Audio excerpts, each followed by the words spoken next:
Welcome to the Black on Shelf podcast, a podcast championing Black and brown entrepreneurs on the digital and physical shelves. I'm your host, Tanaj Ferguson. This is Black on Shelf.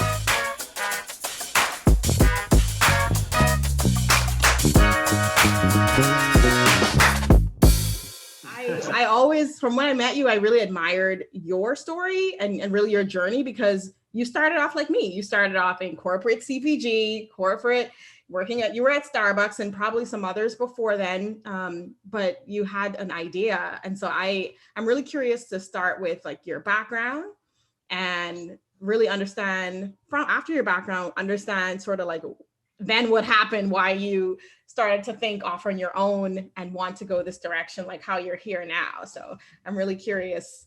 Tell us your background first, and we'll get to like the what happened. Yeah, absolutely.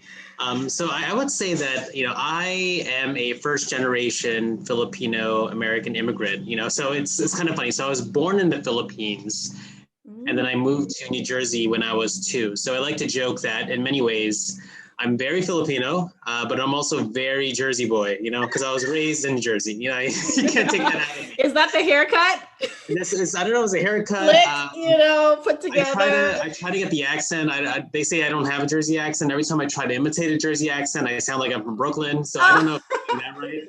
But, Jersey is still, a big part because I went to middle school, high school. Yeah. I went to university in Philadelphia. So like a big part of my life is based in this area, where kind of the area where you're going to be moving to soon. Yes, I'm excited. But I'd like to say that, my start in the food business started very early on. I mean, like with most immigrant families, my mom and dad were not very wealthy or not wealthy at all, coming to the U.S. I think they came to the U.S., for the simple reasons where many immigrants come is that they just wanted a better life for their kids, better education. So, they didn't have a lot, but we had a lot of love, we had a lot of laughter, and we had a lot of good food. That goes a long way. Yeah, I mean, maybe it's the same for you as well. Absolutely. I remember like my parents having a lot of jobs just to make ends meet and just to put food on the table. One of the side hustles my mom used to do is make these Filipino delicacies at home. Filipino delicacies, it's like lumpia. It's almost like our variation on egg rolls, and our own like empanadas and things like that too. So I used to help my mom and my grandmother make these small delicacies in our kitchen, right? And then you just make them by hand, kind of prepare them on the stove, and then you freeze them up, and then you resell them to our friends and family, right? For maybe 50 cents each or a buck each. So where would this be sold? Like people at church, at work, where? 100%. So people at church, we used to always friends of family and family of friends that would come up visit and just say, hey, this is amazing food. Whenever they come over for a party, like, can you sell me some of it? And then my mom would make some, like small batches. It was kind of a great crash course in food because, I just watched my mom, my grandma make it, right? Like, how do they prepare the ingredients? Like, where do they buy it and things like that? And I just kind of absorbing all this information. Yeah.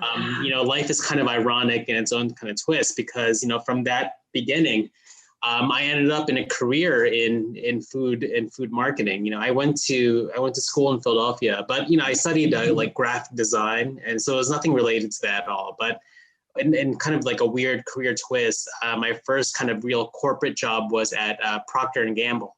Yeah, which is weird that that's your first, because it's kind of hard to work there. Like, I don't even know. I mean, like, Tanaj, I'll be honest with you. I mean, like, people don't believe me, but I went to an open house because maybe Campbell's did the same thing too. But with P&G, it's like they don't really care where you went to school or what you studied. Like, they don't look for marketing people. They kind of look to see what's inside of you, right? Because they assume you know nothing from the beginning, and then it's their job to train you as you go in. So, I applied as an art student. At the time, that was in my first job, unrelated to marketing, and then I was fortunate enough to get in. So then my first assignment there was with, at the time, they had a lot of food brands, and the biggest food brand at the time was Pringles. I'm sure you like Pringles. Everyone loves Pringles, right? I have a friend that works there now. Oh, it's Kellogg's. Kellogg's, yeah. It's been acquired. It's been acquired. And so like, my first kind of cut at the corporate food world was in some Pringles. And then, I learned all the ins and outs of the food business from there, from the corporate standpoint and from the retailer standpoint. And then it's kind of funny, at companies like P&G, they have so many brands, but I feel like once you start your first brand, you kind of get pigeonholed into similar brands like that. Yes. So my next assignment after that was working with their pet food brands. So at the time, that is not similar though. You're different. It's still like in their lens, it's like food. It goes into the mouth, it comes out the other way, right? It's food. Yeah, for dogs. So I worked at the time they had the brands Iams and Yukonuba, which were cat and dog food, right? So I was, in brand management for cats and dogs and kind of making them healthy and happy for life.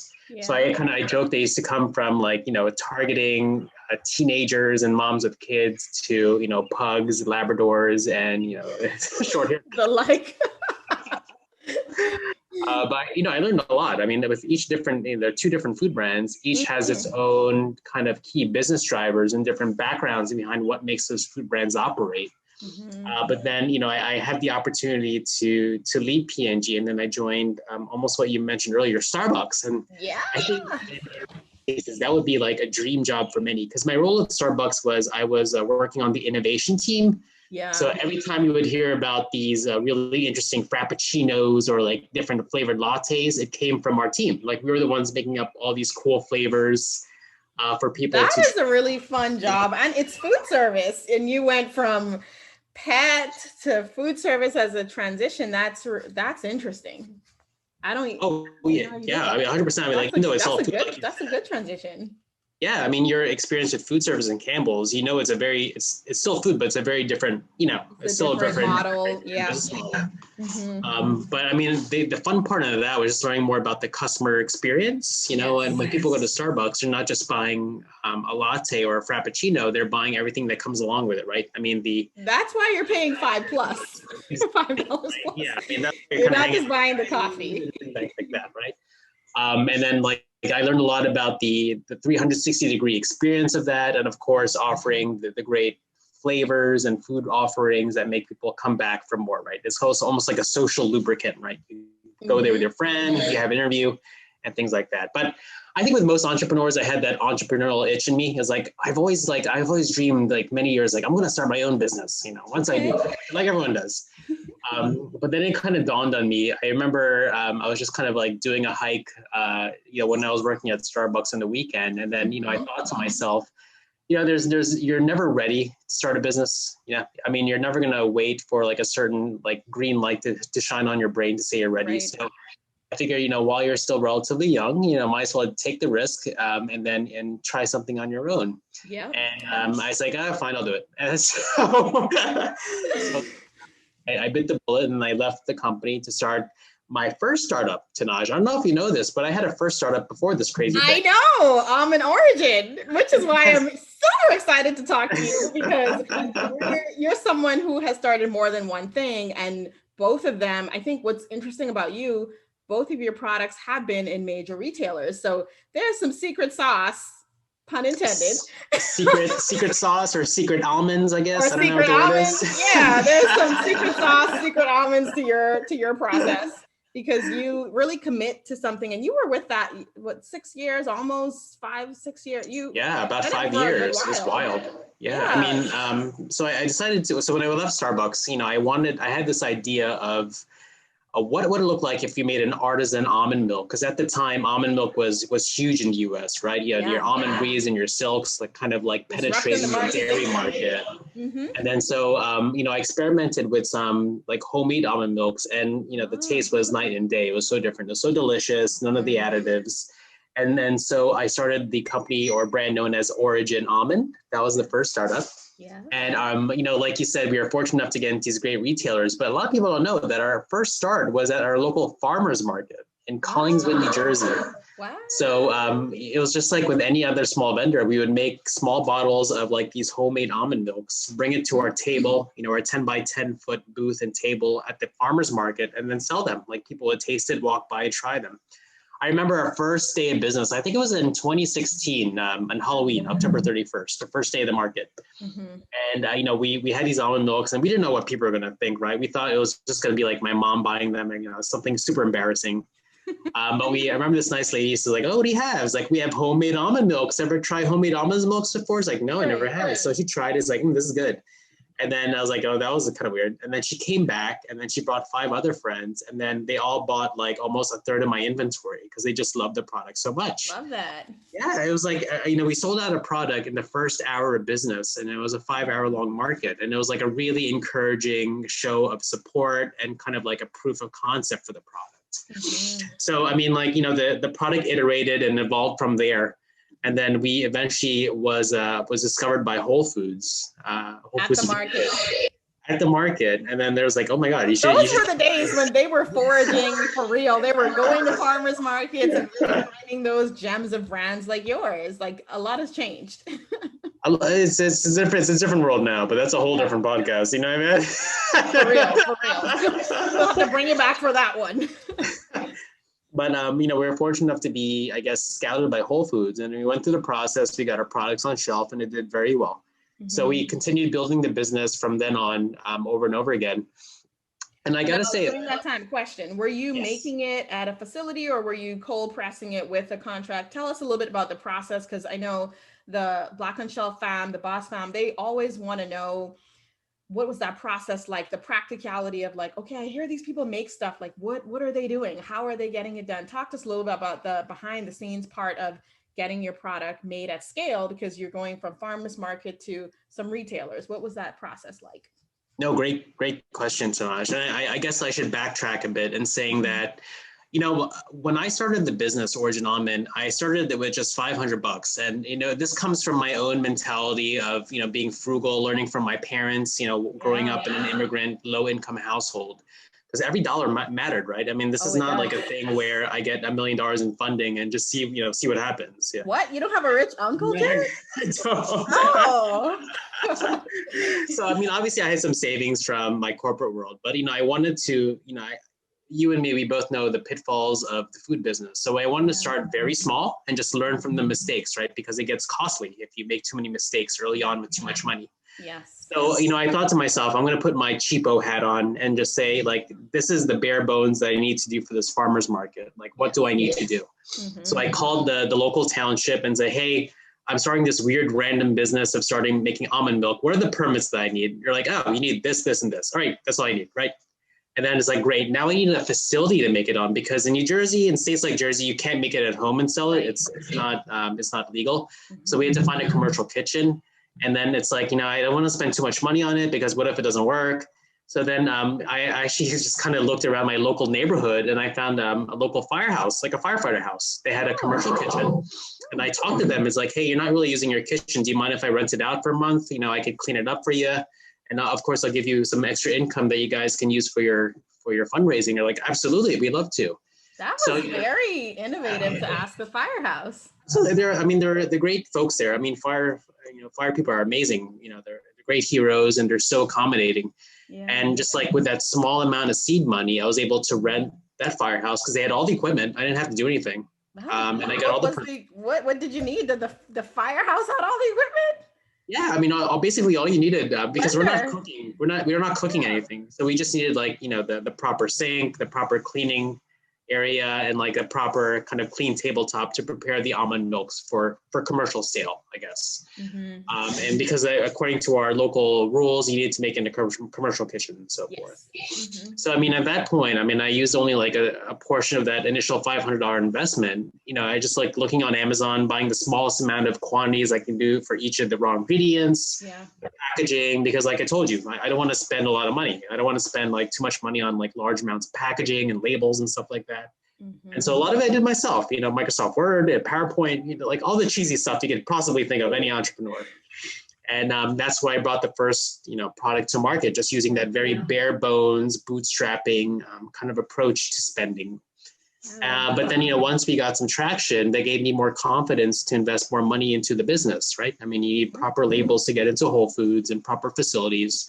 And of course, once you started making product for more stores, we needed to upgrade from the firehouse to what you mentioned earlier, like a co-packer, like a company that makes the product on our behalf. We give them the recipes and they make the product and we buy them. We reimburse them for whatever is per unit that they make it for.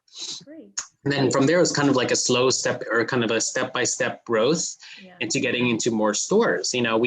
We started out in Whole Foods, and then we branched out into another regional chain called Mom's Organics over here in the north. Yes. You might be familiar with them. Mm-hmm. And then with other stores like Walmart and obviously like things like that. Walmart? Well, I mean, that was there was a reason behind that. So, in their first couple of years of business, we're doing very well. And then we saw that Kraft Heinz, they're the company that makes, ketchup and macaroni and cheese. Mm-hmm. They were starting this incubator program. They wanted to find really good, interesting startups that they can invest in because they see the future of growth in this better for you field rather than maybe a lot of the big brands that they have right now, which may not be better for you. You know what I mean? Yep. But then, I just applied like everyone else online. And then, I was fortunate enough to be selected for an interview. I went to Chicago and then they picked us. So, Origin Almond was their only beverage brand they selected for the cohort and the only minority owned business that they selected for the cohort as well. So you were trailblazing from there. People were asking me like, who do you know from Kraft? Like, I don't know. I just went to the website and I clicked apply here. I typed all the stuff. Yes. But that was an amazing opportunity, Tanaj. I mean, not just the fact of working with Kraft, their C-suite, obviously the money investment helped, but I actually moved to Chicago for 3 months. I didn't know that. I kind of lit up when you said you're from Chicago. You had to be local in order to experience the optimal kind of experience of the accelerator of their incubator. Absolutely. Yeah, it's not required, but for that opportunity, I will move there and work directly with talk to everybody. Yes. Yeah, learn everything. What's funny? Everyone that we've talked to so far has had an incubator or accelerator as part of their journey. And I think that sounds like that is really a key part to most people actually being able to make it further along. Would you say that really was pivotal to your business in terms of growing from there? Oh, 100%. The benefit of being with an incubator is, yes, you learn a lot from the company that's hosting it along with the investment. But it's also about, in the world of business, it's leverage. Once you get exciting news about that gives you the opportunity to reach out to more retailers or, use Kraft Heinz's connections or even investors. Yeah. And because it gives you another reason why your company is kind of doing very well and another reason for others to be excited about what you're doing at the company too. Yeah. So, you're talking about Walmart and, I met the Walmart team like a year before the Kraft Heinz thing, right? I met them at a trade show and they're like, oh, this is interesting. Let us know what's going on. And then, during the Kraft Heinz Incubator program, they arranged for the Walmart team to come to Chicago to meet with us. And then they're like, oh, I remember you. And like, what do you have? And it's like, this is my product. And then the buyer's like, great, we'll take it. Well, we'll start off in, 150 stores and then we'll see what happens. Oh.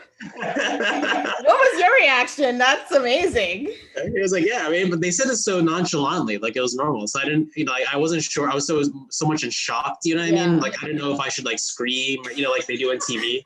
You're like, are they going to not follow up with me or something? It was like, it's just like not a big deal. It was like in a conference room, that's like in your background. It was exactly like that. I don't want to, freak out and be weird about it. But it was super exciting. Like Walmart? Did you imagine that might happen at that stage of your business? Did you ever? No, not at all. Yeah. I mean, it's such a blessing and an honor to be part of. It's the world's largest retailer. Yeah. Were you prepared? I guess is another question. Or did you immediately think like, am I ready operationally? Can I do this? I mean, like, there's always those thoughts as an entrepreneur, but, going back to the experience when I left my corporate world, you're never ready. I mean, you'll figure it out, right? I mean, it's That's like, true. I remember they used to describe entrepreneurship as jumping off a cliff and building an airplane on the way down. You know what I mean? It's like, so it's like, at least, it gives me, it lights a fire underneath the bottom and it makes you do something, to get your business ready for that level. But fortunately for us, we have the co-packer, the co-manufacturer, the company that makes a product on us, and then we're able to scale up relatively quickly in order to meet Walmart's, requirements and deadlines. So we're doing really well. I mean, with the Kraft Heinz backing, with the Walmart stuff, and all the other new retail partnerships, up until 2020. So you can imagine February was our largest revenue month in the history of the company.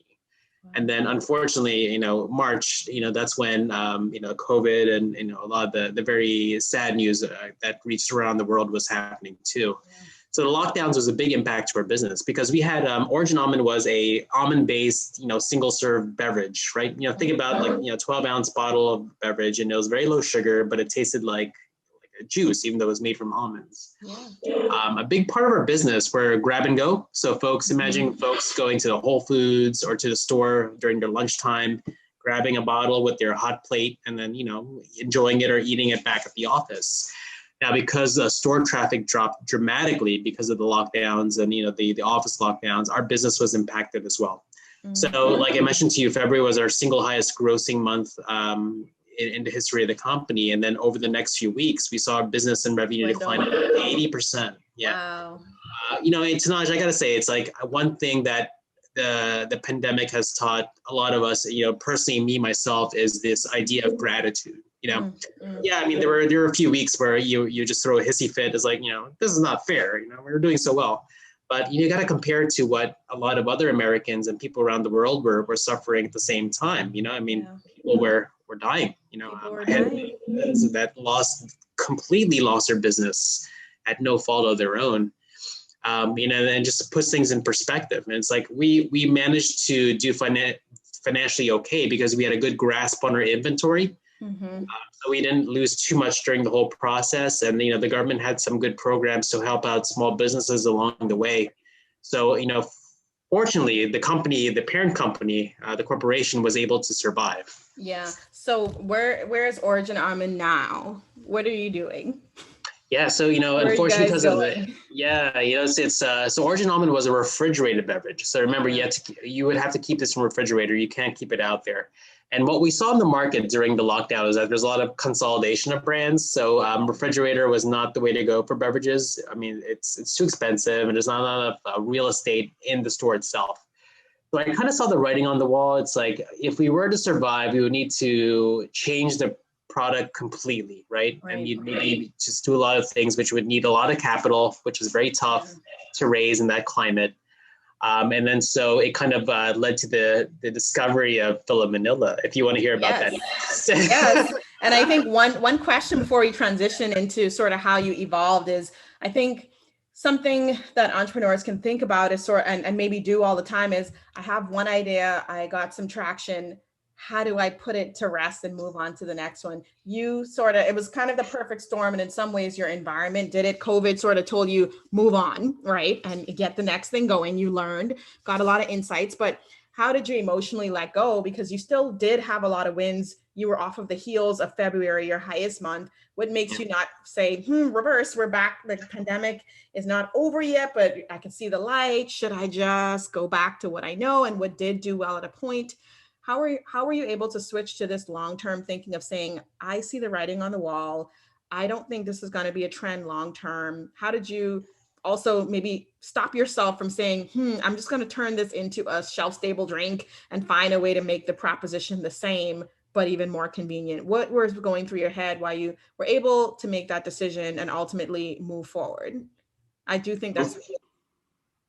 Oh, yeah, well, 100%. It's a great question.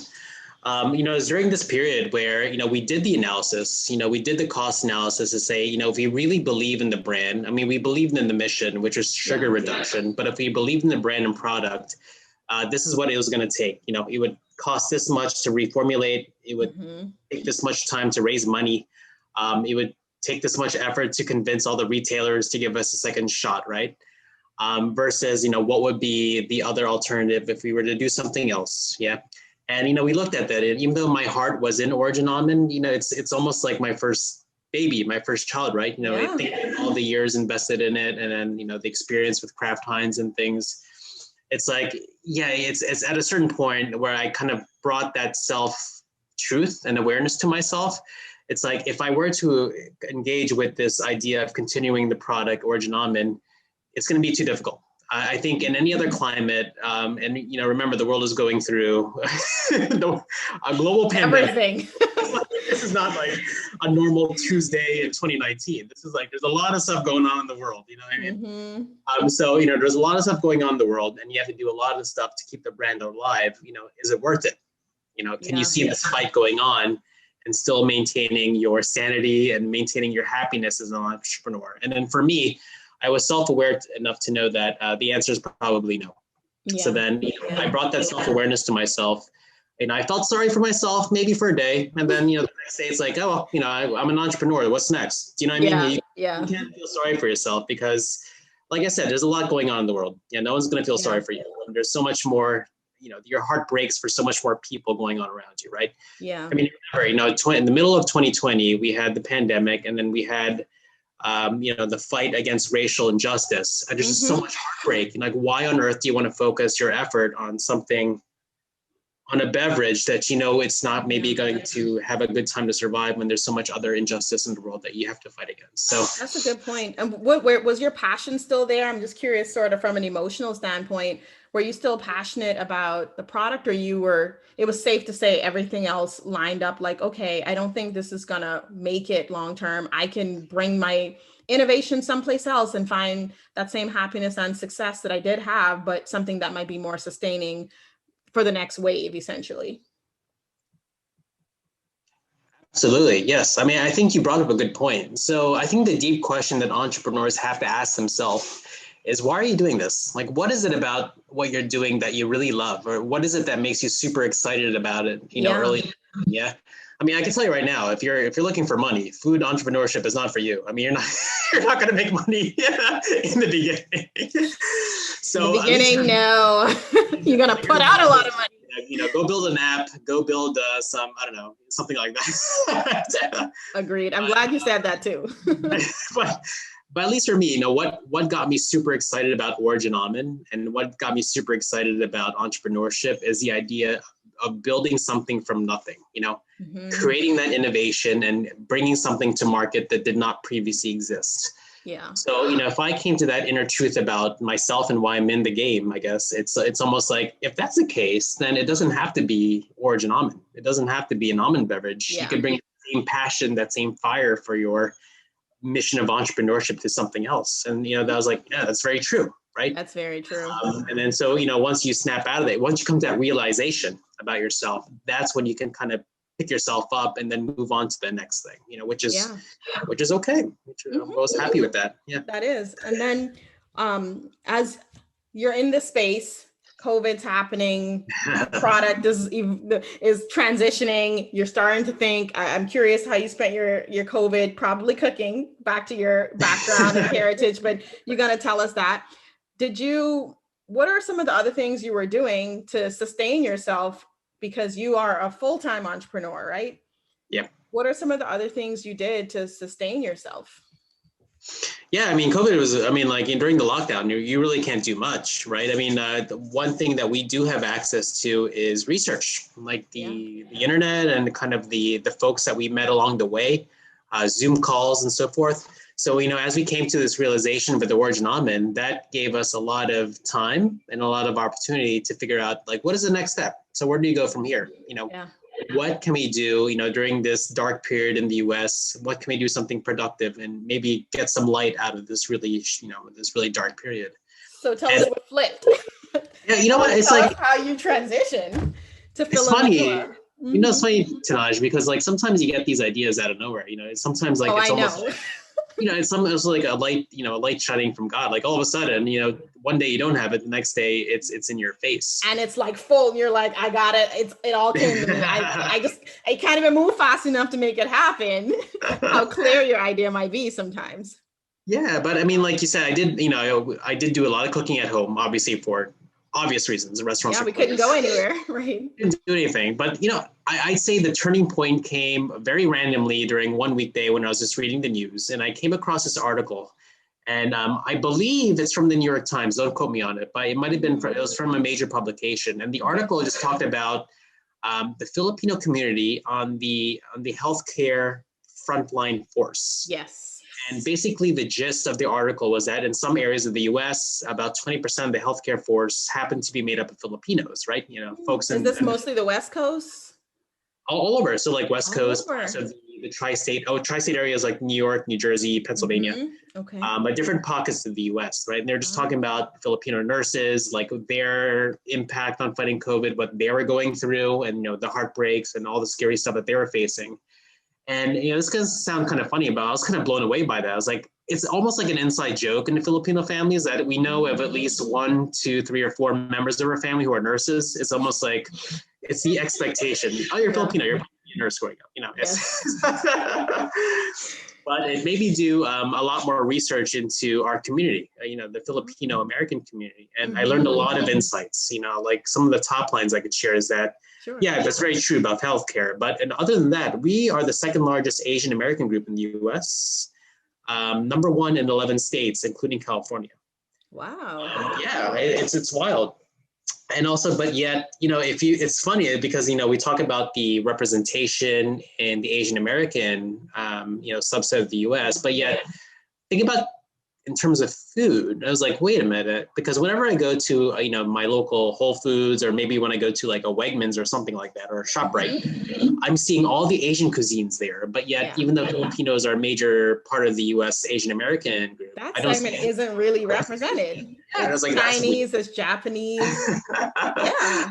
Like, that's weird. Why is that? And then, I kind of did more a deep dive into the research, and Filipino food has always been around. It's mostly in Asian stores, but it's not very approachable because it's imported. So maybe not a lot of the same quality standards, ingredient standards that most Americans look for these days. Yeah.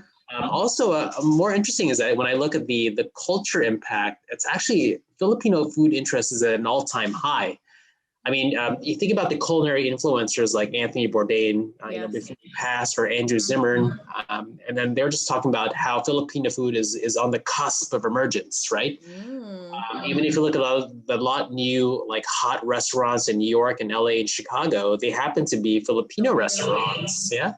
And even like a lot of the cool, I guess, food trends right now. I think, have you heard of ube? UBE? Yes, ube. the ice cream and like a lot of different, Trader Joe's has this line. Yeah. Precisely. Ube is a Filipino purple yam. I mean, that's something yam that people never heard about maybe 2 years ago, but now it's like all over social media. So social media definitely kind of fed into this education about Filipino food. So, I thought to myself, we have a gap in the market in terms of representation of Filipino-American cuisine. At the same time, we're seeing this emergence of like a lot of popularity and awareness of Filipino food. There has to be a brand and opportunity there somewhere. And I guess that's where almost like the spirit and the roots of Fila Manila was born. By the way, I love the name. You can't not smile when you say it. I was like, oh, let me tell you where the name came from. So I was like, the fun part about creating brands, like, oh, what am I going to name it? I mean, that's be something important. But so the name comes from it's 2 parts. It's Fila, and Fila is short for the Filipino-American community. So usually, like one way we refer to ourselves as Filams, like Filipino-Americans. I've heard that. Okay. And then obviously the second part is Manila. Manila is the heart and the geographic soul of the Philippines itself, as their capital. So combining them, it's a nice kind of play on words. Fila Manila, it rolls off the tongue, I guess. I love it. What was like second runner-up before you landed on Fila Manila, if you can remember? I don't even. I think Itanaja is one of those things. Like once you land on it, it's like just forget the others. Why? It's like you just jump to register the domain name and I mean. There's nothing. It was like, I think it was other than that. We might have had a few like runner up where it's almost like Tagalog words. Tagalog is the Philippine national language. But then it was like, I don't want to, you have to explain to everyone what that is, and you have to interpret it, and it's gonna get lost in translation and things like that. So I was like, we'll stick with our first choice. What felt good in our heart at Fila Manila. It still works really well. That's where the brand was born. Yeah. From a culture standpoint, I know we talked about those great stats, and I totally see that white space. I'm really happy that you did fill that. And I think Americans more than ever are really interested in food from other cultures and heritages. I'm from the Bahamas, and I'm like, one day they're going to be specifically interested in Caribbean food, yes, but there'll actually be more segmentation. So one of the things you probably saw was like, okay, people sort of lump Asian food all into one. And you're like, no, there's actually a lot of differences. Same with the Caribbean where I'm from, like Jamaican food versus Bahamian food, you know, versus Trinidadian food. A lot of the influences from those countries show up in the flavors, you know, and those profiles. But one thing I'm curious about too with Fila Manila is from kind of as you birthed the food company, what was happening for you on a cultural level? You're researching this thing more. I know you kind of was raised in Jersey, but still from a Filipino home and family. Was there anything about your routine or your home that sort of transitioned a bit more, or were you always still very prideful and happy and excited about your Filipino background? Was there anything sort of that emerged about your culture within yourself during that time? Absolutely. I think you almost like hit it right on the nail of the head or whatever. I don't know what the term is. You hit it right on the head. Yes. Where it's almost about appreciating your identity. Do you know what I mean? So yeah. I'll tell you the truth. Growing up as a Filipino, I know I'm Filipino. My family has their own culture as Filipino cultures, but yet you go outside, you go to the workplace, you're Asian. You get labeled as Asian, same as you. You probably, yeah, it's same as you. You go out, you probably get labeled as, in the Caribbean. It's like, and I'm always like, oh, I'm Bahamian. It matters. Exactly. Yeah. Or think about even like Latin America. So many cultures, and they get labeled as Latin, right? Yeah. And then so it's kind of when I was doing the research on it, it made me appreciate our own distinct culture even more. I mean, yes, it's true we're Asian, but there's a lot deeper segmentation than that, right? Because our culture is very different than other Asian countries' cultures. Our culture is very different than Indian culture, very different than Japanese culture. And yet we're all kind of grouped together in this big Asian bucket. So I think the realization that came into me is about representation. And I talked to you about like looking on the shelf, you're seeing lots of other different Asian cuisines represented, but no Filipino representation. That was a big deal to me. Because, our food at home does not even resemble anything close to what we see on the shelf. But yet, the food that my parents used to make for us is amazing. The dishes that we inspired our sauces is like, I want to bring those Filipino dishes, not those Asian dishes, to folks who never tried it before. So I think we're seeing it now, with the rise in AAPI hate. It's bringing a lot of folks in the Asian community to realization about, their culture. We're Asian, but then you just think about, where your family came from. Think about the culture and kind of the practices you do at home, and how can you be proud and stand up, for that. And I think it's an awesome time for Filipinos because, I think it's almost like a coming out party. There's so much that people may not know about us but even though we're a large part of the population, people probably know a friend who's Filipino. They don't know too much about our cuisine and culture. Now is kind of the ideal time to kind of come out and share more about it. Yeah, I agree. I totally agree. So in terms of some of the Filipino specific dishes, like what can the Philippines own that some of the other countries don't? Like what are the delicacies? And I'm guessing some of those are why you created the sauces, but talk to us a little bit about the cuisine. We talked about lumpia earlier. Tell us about some of the other stuff. Yeah, the Philippines is really interesting. I think it's like one of those countries similar to the US where it's almost a combination of many other area cuisines into different variations. So the best way to describe Philippine cuisine is think about the familiar flavors you really love, like Thai food, Malaysian food, Indian food, but almost like our own unique representation of those foods, right? So I'll give you an example. We have one of our sauces based on a dish called caldereta. Caldereta is almost like a tomato-based stew. So it's tomato-based, and that got a lot of inspiration from Spanish cuisine because the Spanish, invaded the Philippines. Yes. I don't know the best way to describe it. Invaded That's the country. What happened. A lot of culinary influences from there, but then we took their own version of tomato stew. We add our own Philippine spices and Philippine proteins and meats and vegetables to it, and that's where you get caldereta, which is our tomato-based Philippine stew. And think about our most popular flavor is called adobo. It's my favorite. It's my favorite as well because I love spicy and I love that savory, spicy profile. That's adobo all the way. Absolutely, but that comes from like a lot of different influences too, because you have soy sauce in there, which comes from a Chinese influence, Right. and then like different spices that might have come from like the Spanish and like adobo, like Mexican adobo and things like that. Right. But we have our own specific way of preparing it. Like it's a very unique umami, Definitely. savory, salty, tangy kind of flavor. You mastered it. You mastered it. And it's funny, the caldereta, it does have the Spanish name. There's really no other, there Filipino words aren't always Spanish, but that dish name is also even inspired by that heritage. So you can tell. Yeah, so it's a big kind of melting pot of different flavors. And lastly, we have a third sauce dish, which is called kare kare. Kare kare is almost like a savory peanut stew, which you don't find too much in the world. I think in some parts of Africa.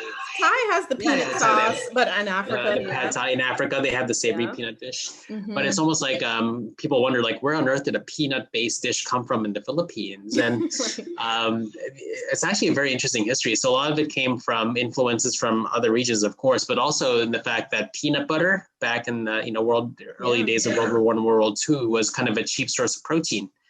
So people were using peanut butter as a basis of the dish to get the cheap protein in, and it just kind of evolved into the fabric of our like culinary iconic dishes. I love that. So what are the plans for Fila Manila? You created this brand sort of out of COVID, and this is such an exciting time. Like as you were in COVID, were you doing the recipe formulations yourself? What did that look like? I saw that you worked a little bit with a designer out of the country, and I want to hear about that too.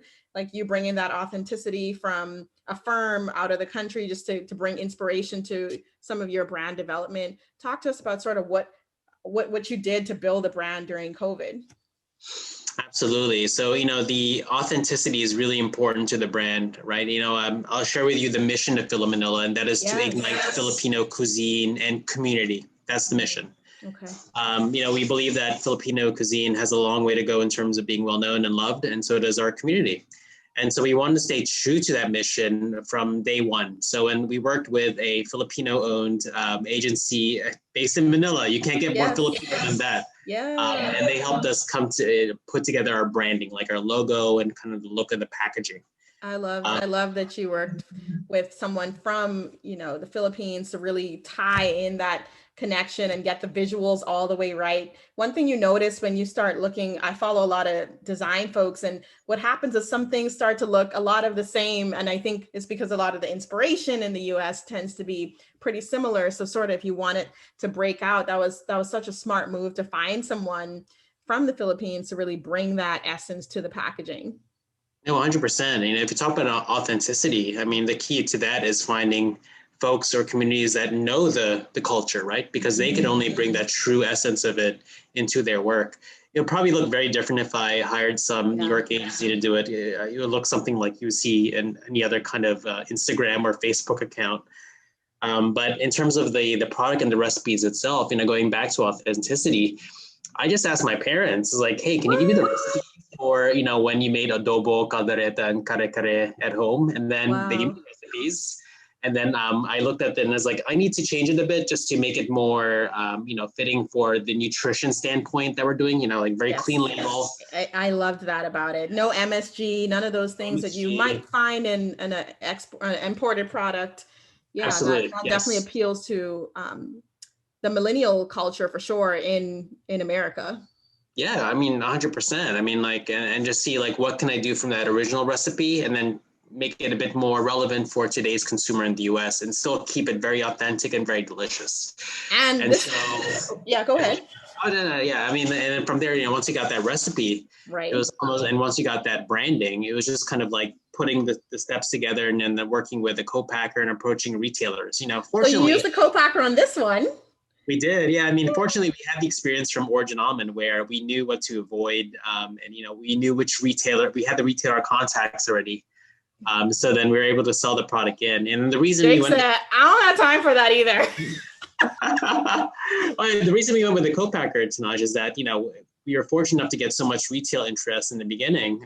We really couldn't make it from the firehouse anymore. It was too much. Yeah. And it's a different process. With Origin Almond, you're processing almonds and water to make the delicious almond milk. Here, you have like gallons and gallons of boiling liquid. You don't want to mess around. You don't want to mess around with that. So I don't want to burn anyone in the process. You don't want to burn yourself or anyone. Yeah, so this is a different beast. I'm not fooling with 100-gallon things of sauce around. Yeah, and on this one, did you know you wanted to go retail almost right away? I know you are also e-commerce. Tell us about some of those decisions from a channel standpoint, who you wanted to reach, and thereby which retailers you were interested in. So I think it's for us, it was an omni-channel strategy in the beginning. But when I say omni, it's both retail and online. That being said, you have to select key retailers you want to go with, right? So select people and select groups that you want to do business with in the beginning, just so you could build out a brand and get some proof of concept. For us, it was two. It was Whole Foods and it was Amazon. Yeah. I mean, retail and the online approach. You had some early success on Amazon. We can't pass that by. Yeah. Well, let me tell you the Whole Foods story. That one's Tell us. Yeah. So, with Whole Foods, we knew some of the buyers already. So I emailed them in late summer. I'm like, hey, remember me? You used to have those weird almond drinks. This is what happened with it. But now here's what we're working on. This is Fila Manila, where we're making the first clean label Filipino-American food brand. Within a short amount of time, I get a reply back saying, this is amazing. We've been waiting for someone to do this. Send us samples. And like, oh, okay, that was easy. And so I sent them samples, and then they loved it. Obviously there's they know that Filipino food is on the rise, and they love the product. They love the ingredient list. They loved everything. And then so they decided to launch us right away. And then they launched us in the New York City region in late last year. Okay. Which is amazing. And then very soon we became one of the fastest selling new Asian food products. And then we're doing so well that another region is going to launch us this fall. And so doing very well. Oh my gosh, we're getting the tea today. The Boss Fam is getting the tea. So that means more of us can buy Fila Manila all over the country. Oh yeah. I mean, stay tuned, because we'll be announcing even more retail partnerships, physical retail partnerships, more than Whole Foods in the next few weeks as we kind of firm them up. We will share them on the platform. Once we know, we will know. Awesome. And yes, and you mentioned the online success. So I never sold on Amazon before, so this was a learning experience for me. You're learning something new every day as an entrepreneur. So I registered the products to sell on Amazon. We started selling there in February, just a few months ago. Okay. We didn't invest a lot before COVID. Right before. Oh no, February of this year. What? Oh my gosh! So this is early success. Yeah, super early. Yeah, super early. Wow. And then within a few weeks, we saw that our products actually, two of our products made it in the top 2 bestsellers of 2 separate Amazon. I was so excited for you. Wow. So the demand was totally there this whole time. The demand was there, and then when I was looking at the info, you can kind of break down to see who's buying it and stuff. I was surprised to learn that a lot of the folks who were buying it were not even Filipino. They were non-Filipino. And then, me being a weird entrepreneur, I was I would email them hey, I'm Jake, I'm the founder. Don't be creeped out. How did you find out about us? Why on earth did you buy us? And they were saying the unique story or the common story was they have a friend, they have a coworker who's Filipino, that they made some food to bring to a party. They loved it. And finally, this is something that reminds them of that food that's easy to make and that's clean label. So that's why they give it a try. So it's really amazing that it's not just Filipinos buying the product. Everybody. It just proves a point that the cuisine in itself is getting very, very popular. Mm-hmm. So, that's said, we're still getting a lot of good consistent sales on Amazon. And then we're looking to expand to a different other kind of unique online stores in the next few weeks as well. It's not even slowing down, and I'm here in the front row. The Boss Fam is watching. We're hearing. We're learning, and the key thing about your story too is just how things are possible. I think at every point of the way, you are an entrepreneur who says, "I'm going to go for it," because even the leaving Starbucks, it would be something people would take a long time potentially to do, because it is so safe, it's secure, it's the sexy job, right? Is the sexy job. It's like Starbucks, I know the name, and you're going to go to a thing you're going to build and you're like, I'm not sure. And all it's going to do is sort of take a lot of my money, but you're like, I'm building something that I really believe in, and that was Almond Origin. That's not even what you're building today, but you're using, right? That's the funny part. You're using all of that knowledge, that tenacity, that resilience as a business person. And you're saying, okay, the next venture is this, and this is important. I'm focused on this. I love how you've taken your focus, your experience, your creativity at each step of the way and really made it work, because you've literally been successful at everything. Some people are still like, wait, why does an origin almond exist? We already talked about that. Scroll back. It's all about Fila Manila, right? That's how that Jake has been successful at building his brand. And he's a person who's understanding trends, understanding long-term viability, and really making some decisions as a business owner. Yeah, I mean, 100%, Tanaj. And I just want to add to that too. It's that, I got to be honest with all your listeners is that, and as you know too, it's like the road of entrepreneurship is not always easy. I would say there are always so many periods where you just think it's going to fail, that you're not good enough, imposter syndrome. I'm sharing with you all the highlight. I'm sharing you the highlight reels, but, I'm not going into the details and just telling you the days where it was just really bad. Like there are just days like, what did I do? Why did I leave my job? Why am I doing this? It just doesn't make sense. Yeah. I remember like back in the origin almond days, it's like there were days at the market where maybe it was like raining and no one was buying stuff, or you get turned down by a retailer. You're like, maybe this wasn't a good choice. Maybe I shouldn't have left, that really comfy corporate gig and, working with the people I love to do this. But you're always going to get those doubts. But again, it's very tough. It's not easy. And if it was easy, everyone would do it. But it's more about the resiliency and what really, like I said, drilling down to your passion. Like, what did you want to do? What did you want to accomplish? What did you want to kind of explode when you started the business? And for me, that's it.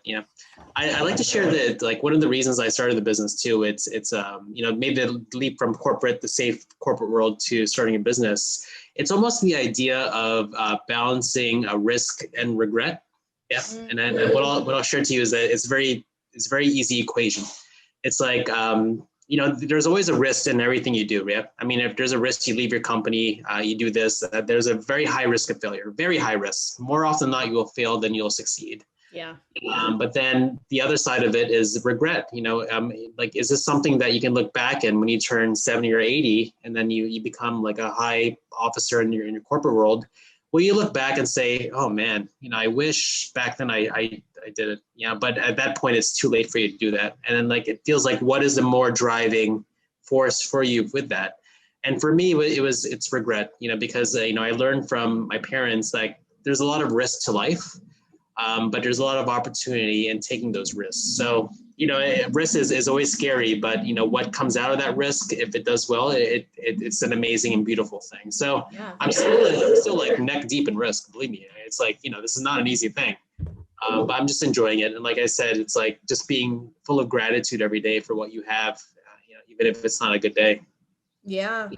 So, for you to have gone through so many good days and bad ones, and you just told us there are more bad ones, or there are more letdown days than good, but the highlight reel is something that keeps you going. The great days that give you that vision and give you that hope, right? Those are the ones that sustain you when it might be a lower period of time and things are not going as you might want or not as fast. All of those things happen.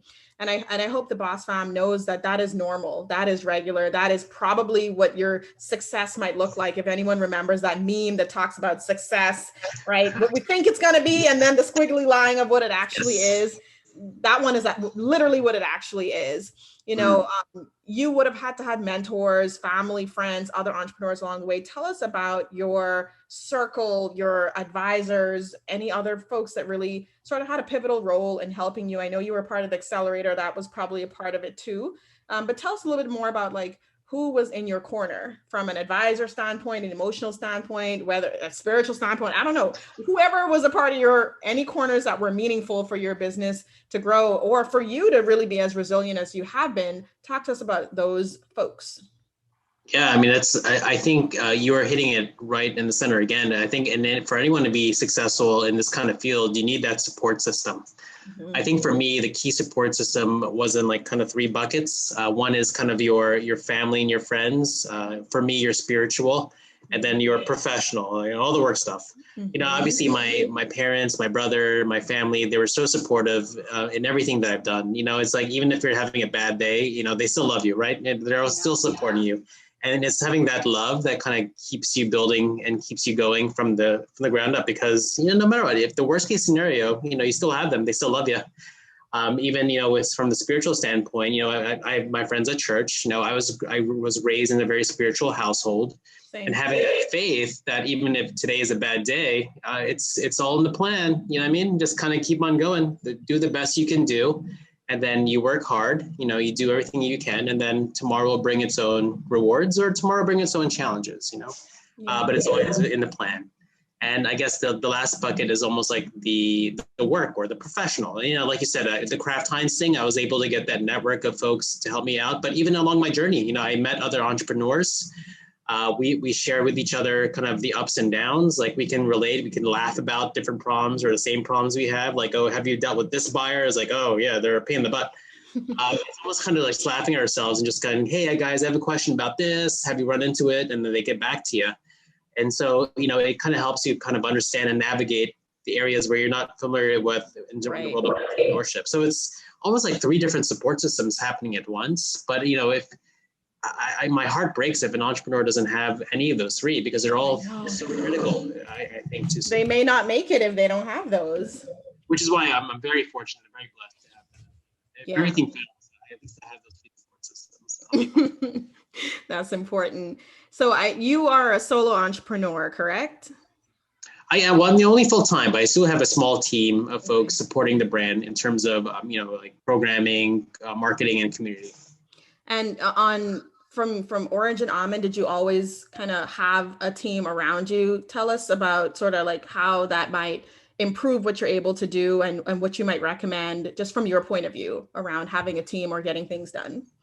Absolutely. So I think the key thing about, if you can afford it, the key thing about building out a team is basically you need folks who are better at you in one area of skill set. You know what I mean? Like as much as we can, we want to try to do it ourselves. But the reality is there's just way too much for one person to deal with, Yeah. So when I did my self-discovery, I said, like, I guess I'm okay at marketing. I'm okay at, product development. And I'm okay with some of the calculations, but I need help in these areas. If I don't get help in these areas, I'm going to drive myself crazy doing it because it's not going to be done well. And then I'm just going to stress myself out. Mm-hmm. So at that point, you need to look for folks who are really good at it. And then maybe they can learn from you about some of the other parts they're not good at. So it's almost like a nice kind of collaborative system and kind of group that you have in the company. It's like using their strong skill sets to supplement what you're not very good at. And I think for any team, that's kind of the key thing you should look for when you're deciding to build out your team. Yeah, that's important.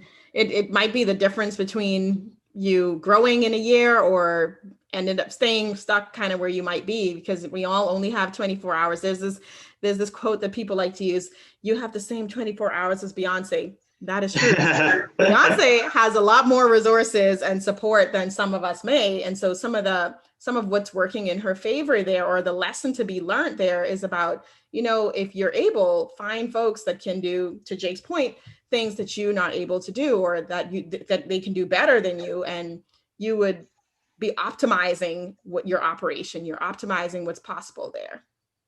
Absolutely, 100%. I love that analogy with Beyonce's 24 hour. That's a meme going around. Give me some of that Jay-Z and Beyonce money. Oh yeah. Have you taken any equity for the business in all of either of your companies? I know you've had a lot of experiences between the two. Has it ever been a scenario for you, angel investment or any of the other sorts? Well, we were part of the Kraft Heinz Incubator. So with them, they gave us, it was very clear, an investment. So it wasn't a grant. So they really want to be partners in the business. So as of this point, they're the only investors in the field. They're only kind of owners.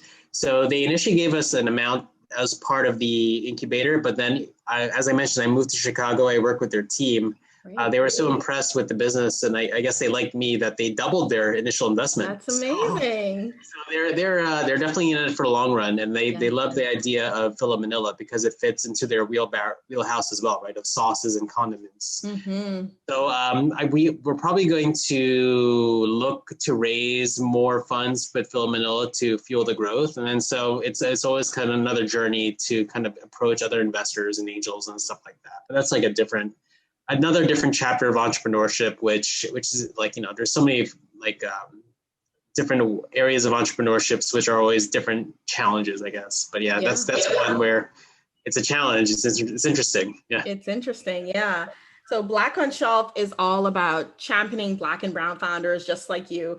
And one of the things I love to hear, and we heard some of it in your story, I love to ask our entrepreneurs who come on is, what does it mean to you to be on shelf? And in your case, to be Filipino on shelf. What does that mean for you, for your family, for other people in your background? What's the significance of that for you?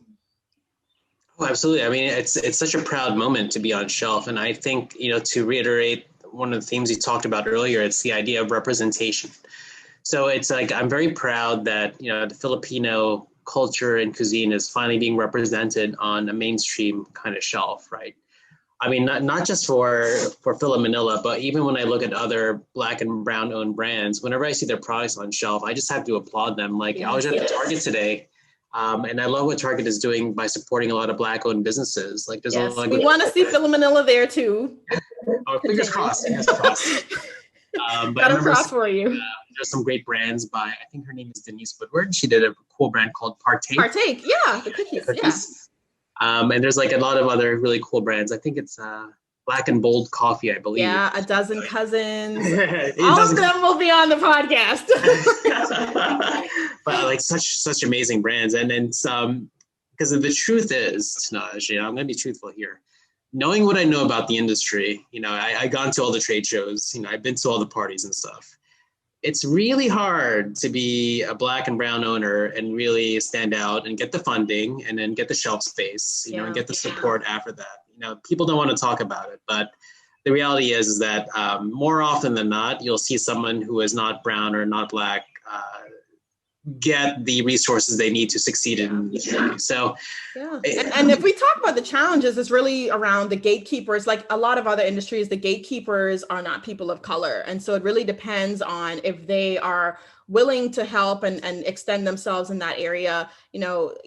Sometimes co-manufacturers are mean, right? And if you're new and you don't know much about the product landscape, you're exploring this for the first time, a contract manufacturer, and you're not in the industry like we might be, you don't know the language, and then you're going to talk to someone who might be very just not nice to you. And then two, there's a lot of questions around like, are you viable enough to even have this conversation with them? That's part of just the contract manufacturer landscape. Sometimes all those things create a lack of access. And so a big piece about what stops Black and brown brands from being on shelf is lack of access.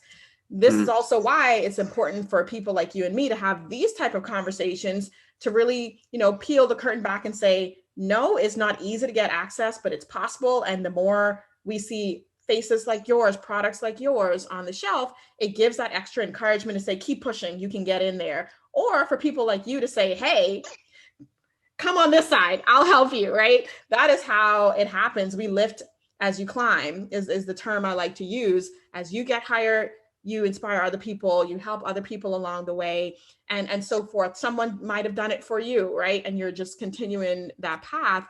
But that is so important for us to see Black and brown brands on shelf, because that's what invites more to that, to come on shelf as well. And to be empowered to do it. Yeah. You're absolutely right. And then you talked about support systems. I was fortunate enough to be part of a support systems that specifically network Black and brown founders, in these networks. Talk to us about it. There's a couple of good ones. One is called Included, and I can kind of share with you to share in the show notes. And that's kind of like, a lot of entrepreneurs who are Black and brown, you just get together. We have, I think, once a month or once every 2 month meetings, but we have an ongoing Slack channel where we just ask questions, ask recommendations. There's another one, it's founded by, I'm going to get his name wrong, the founder of A Dozen Cousins. Is it Abraham? Mm-hmm. Yeah. He started one called Project Potluck, which is another great networking system for Black and brown founders, and like another way just to kind of meet other folks and troubleshoot and just share like what's bothering us and how we can kind of problem solve together. So these kind of like networks, I mean, there's a few of them around. Are great support systems for each other, right? And like you said, how can we lift others up as we rise as well? Because a lot of folks may not have access to a lot of the info that we have, as founders in our particular situation. So we got to share as much info as we can.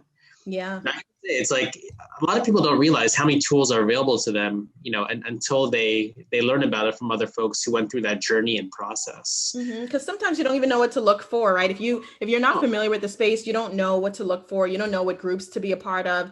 You might not know all of the pivotal people involved. Like someone might, for the first time, when it's time for them to use a broker, might be the first time they know, oh, I need a broker. What's that, right? So there's a lot of parts of the process too that are sort of, you won't know about it until you get there, unless you're literally in the process.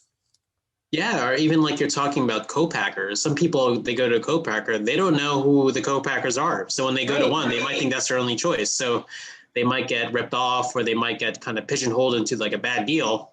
When the truth is, like, there are a couple other options they can go to, which might offer them better terms. It's just kind of this idea of like, what information do you know, and how do you get access to that information? And these kind of networks and groups are amazing at that. And you have a background of food, but I think one thing to note is the startup scene and the corporate scene are very different. You don't get your hands all up in it when you're in corporate, but when you are in a startup and you are in charge of all the elements of your business, you're going to have visibility to a lot more aspects of your business than you would working at Starbucks or a Campbell's or a P&G or a Pepsi, for example. So those differences do exist, and there are advantages to having worked in corporate for sure. You know some of the language, you have a level of professionalism and credibility and confidence that comes with it, but there's still a lot to learn by doing it. And you may have never been in your category, so there's some learning curve for the exact thing that you're making. What has been your experience on those differences? Startup versus corporate? Yeah, I mean, like you said, there are definitely some areas which are worlds apart. I was fortunate enough where, you do learn some of the fundamentals about the food world from corporate that you can carry over to Origin Almond and now Fila Manila, right? The things about, identifying who is your target audience. It's very bare bones marketing stuff. Figuring out like your flavor strategy, like how do you want to communicate your flavors? What do you want to say in your packaging and things like that too. But there are some other lessons which I didn't have too much access to in my corporate world, which I learned along the way when I started my business. Like, for example, on the ground sales, right? I mean, like I'm not selling the Wakefern here in my first few stores, right? It was like selling to the buyers at each individual stores, right? I mean, they were either having it or they weren't having it, right? It's like they're so busy, like they don't have time for charming stuff. Like get to it. What do you have? I have 2 minutes. So it's like, you'll find that this is funny, is like a lot of successful entrepreneurs, they didn't come from corporate, they were just like hardcore hustlers. Like they know how to sell, they know how to work hard, they know grit, and they know, like I'm just so in awe of them because I love watching them work. You know what I mean? Yeah. It's like, there's some, like, I don't have all those people skills. I wish I did, Yeah, but, it's almost great sometimes that they don't know about all of the corporate ways to do it, because then it doesn't get in their way and they don't have to feel like, oh, they're not ready or that something has to be perfect in a specific way. They can just go for it, right? So there is this like blind awesomeness that sometimes comes with folks that don't always know the industry very well. Absolutely. And, like maybe for your BOS listeners, like, hey, don't be discouraged. Just because you don't come from CPG like us doesn't mean you can't start a successful business. I got to say, a lot of the folks that I met who have built great brands never came from CPG, right? I think one thing that blinds us is that we come from these corporate systems, and sometimes what stops our decision making is that, oh, I don't know, that's not the P&G or that's not the Campbell's way of doing it. That sounds really wrong. But in entrepreneurship, there's no right and wrong. Right? It's like folks that don't come from that world, they don't know the difference between CPG approach and the good approach. So they do their own approach, and more often than not, their approach is what works. At least to get started, right? You're going to have to get more strategic along the way for sure. But to get started, a lot of being in your head will cause you to not even get going at all. If you try to make everything perfect on paper, you sort of have to evolve as you go. Absolutely. I mean, like you see the news every day about, think about, when we worked in corporate, think about all the new products we would launch every year, think about all the new products that had millions of dollars of budgets, like all these high paid people working on it for marketing, yet they fail in the market. So what is going on? If CPG was so perfect, they would have all these new products doing really well. So there's something wrong in there's some sort of a secret sauce there that's not happening at CPG, which I think a lot of entrepreneurs, they have that grit, they have that kind of magic in them. They kind of see a different view of the product, and that's what makes it successful. So yeah, well, it has heart and soul, right? I think it would be really difficult for a corporate company to create Fila Manila. It is so personal, right? It's not impossible, but it would be difficult. Part of it is your personal story, your experience with your mom and making it, and you living these flavors and being able to present this to the world and being able to talk about it the way you do, right? That is so unique. That is so personal. That would be difficult. They might be able to master the flavor, but it would be hard to talk to this consumer in the way that Fila Manila is able to, and to present such an authentic product to this audience. So, I love CPG. I love the corporate folks too. I think, I am that person as well, right? And we do make great things. The process is very different. And I think anyone that's worked in innovation for a corporate CPG knows that, yes, sometimes it is annoying because you have to get a lot of checks and balances. You have to get a lot of OKs. And sometimes that means it feels a little bit different from where the mission you might have started at. But, all the companies have a process to try to get to a North Star. So I'm not knocking their process. That has to work. That works for the size and scale of a CPG and their mission. But what we're saying is, in startup, you are going through another journey. This is your brand. This is an audience you're defining. It doesn't have to be $1 million audience. You can start off with a focus of who you want to talk to, what the mission is you want to bring. And like in Jake's situation, it could evolve. It can go from almond milk drinks to sauces. And the mission is still underlying. It's still the same thing, right? Right. It's still bringing flavor and innovation to folks. It's still redefining a category. He's still doing that with the different products. So there's definitely a lot of opportunities. You don't have to be entirely buttoned up. I do think you want to be a student of the sport, or in this case of your product. You want to know everything about it once you decide to commit and go forward. We can see in Jake's case that really worked for him, focusing and being able to just lock in and move forward on an idea. But we want to encourage you to think about some of your background. If you're struggling with an idea, but you want to be an entrepreneur, think about, go make it personal. Think about your lifestyle. Think about, in another sense, think about the audience.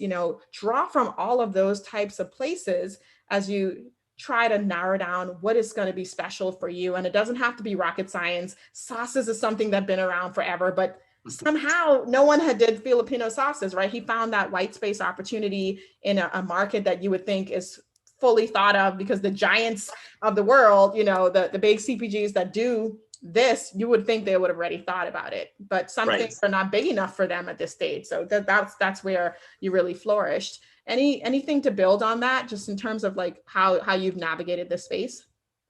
No, 100%. I think you made a good point. I think if anyone wants to start their own product, and how do they get their voice heard in a sea of other products? I think with marketing, the rule number one is just find your unique point of difference. Like, what makes your product so much more unique and different than the thousands of other products out there? That could be many variables. It could be the flavor. It could be your personal story. Like, what is the family? What is your personal story and struggle that went into the brand? It could be the different ingredients used, but I think it's always step one for every entrepreneur to figure out from a food standpoint, what makes their oatmeal, what makes their granola, what makes their cooking sauce different and unique and stand out. And I think that's the core of what your company's mission is, you'll find, right? That uniqueness, that point of difference is usually what ties back to the mission of why you started the company in the first place and what you hope to achieve with the company as you continue to grow. Yeah. So as you can see, guys, Jake is a wealth of knowledge. I've loved having him on the podcast. I'm a marketer. I'm good at talking. I'm just a marketer. I'm good at That's good for something. From Origin Almond to now Fila Manila. We're so excited for Fila Manila, the flavors there, your journey, how you're going to grow. And we will definitely keep our audience abreast. Tell the Boss Fam where they can follow you and where they can follow Fila Manila and keep abreast of your expansion. Absolutely. Yeah. So please follow us online. You can visit us at filamanila.com. or we'll usually announce all like great news and updates on a company, usually on social media. And on Instagram, it's Eat Fila Manila. And then from there, you'll hear like a lot of great recipes, some cool ideas, and like how we're continuing to build upon our mission of igniting Filipino cuisine and community. Awesome. And we will put all of those links in the show notes that we discussed today. It's been a pleasure having you on the podcast. We will be watching, following, supporting, and eating some great adobo. Thanks so much, Naj. This is amazing at time. Thanks for having me on the boss. Thank you.